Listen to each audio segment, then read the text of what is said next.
Bon dia a tothom. Em dic Eva Requena, molts ja em coneixeu, però feia dies que no veieu la meva imatge i avui he decidit compartir amb vosaltres uns pensaments i uns sentiments.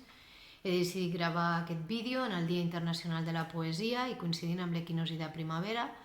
Molts ja sabeu que m'agrada molt llegir i que a més el 2018, enmig de tot aquest procés que estic vivint, doncs vaig escriure el llibre El silencio poblado del ser, que va ser editat per l'editorial Arts Viva el 2019.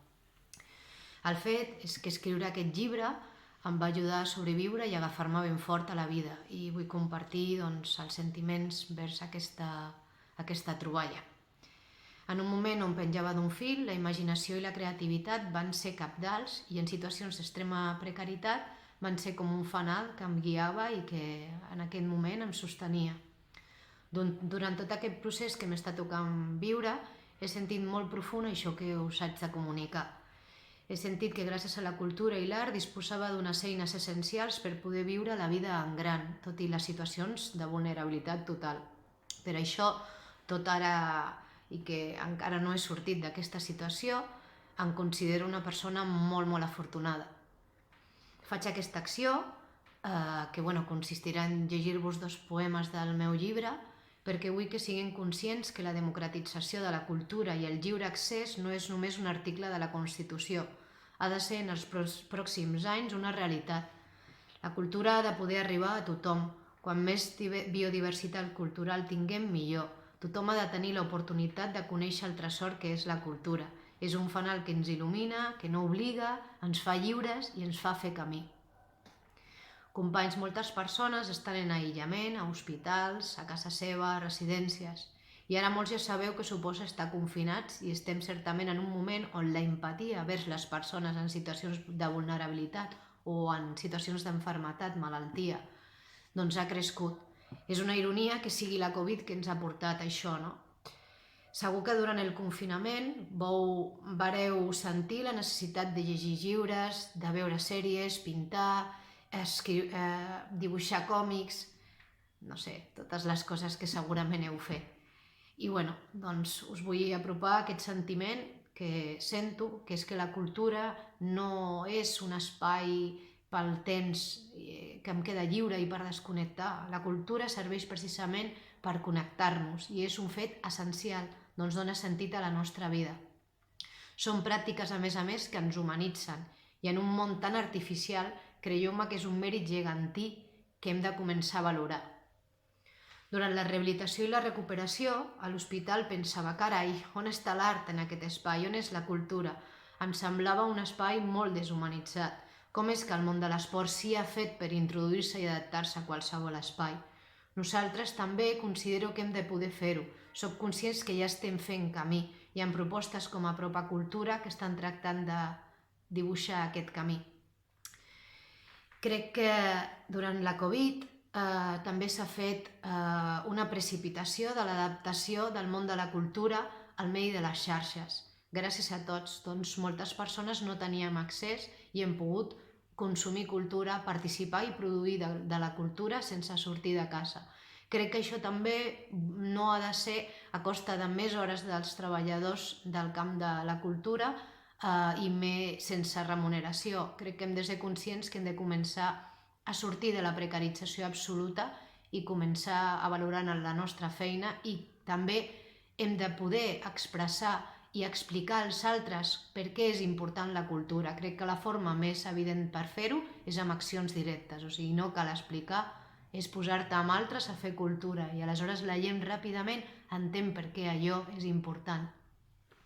O sigui, convidar la gent a anar a l'òpera o cantar-los òpera o dibuixar amb els teus fills, tot això ja és fer cultura. Els fets més quotidians són cultura. Per què considero que és tan important tot això que us explico? També volia comentar-vos que s'hauria de trencar amb la subordinació i els ordres jeràrquics que hem d'alguna manera imposat en el món de la cultura. Crec que criteris han d'haver-hi sempre a l'hora de construir cultura, però mai hem de portar la cultura d'una forma adoctrinant o educadora. O sigui, la cultura ha d'educar sense voler educar. Què més us puc dir? També durant aquest temps he vist que hauríem de restar al servei de les persones. I no perquè estar al servei i ajudar ens fa sentir bé, no. Crec que acompanyar altres en els seus processos, i no estic parlant d'educar, és engrandir aquest nosaltres que som i fer-nos conscient de què és aquest conjunt de la humanitat que tots plegats formem. També durant aquest temps he vist que no hi ha bellesa més profunda en l'ànima humana que fer i fer bé. El món el construïm tots cada dia. No deixeu que us diguin com ha de ser i que no es pot fer res. La cultura és com un mapa miraculós quan ens sentim perduts. Un joc on imaginar i poder sobreviure i més enllà viure ben fort. Recordo estar en aquell llit articulat de l'Hospital del Pilar sense poder moure'm, no podia incorporar-me, no podia ni parlar i pensava, ara potser em moriré i jo vull continuar escrivint, però no puc. Vull ballar, però no puc. Vull caminar, però no puc.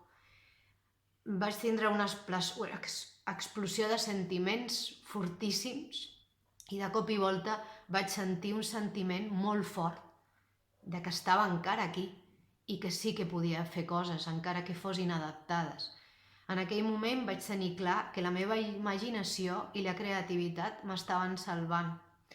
És un sentiment que no us puc traslladar perquè s'ha de viure, però va ser brutal, perquè vaig sentir que encara estava a temps, que estava vivint i que havia d'aprofitar-ho.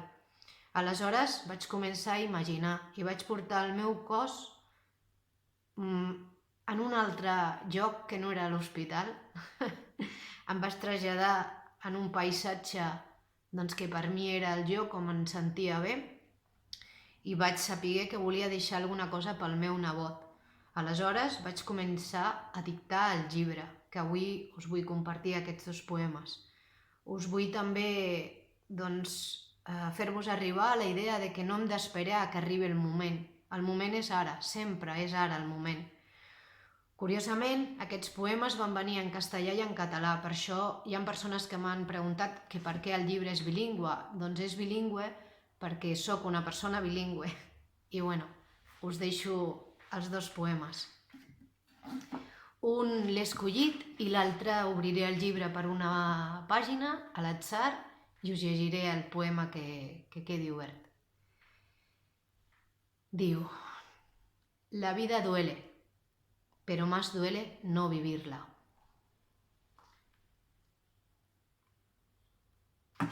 De tu a tu et dic que res està més enllà d'aquí, que res està més enllà, està aquí, amb tu, amb mi.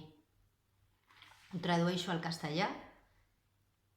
De tú a tú te digo que nada está más allá de aquí, que nada está más allá, está aquí, contigo, conmigo. Moltes gràcies per compartir aquest moment amb mi.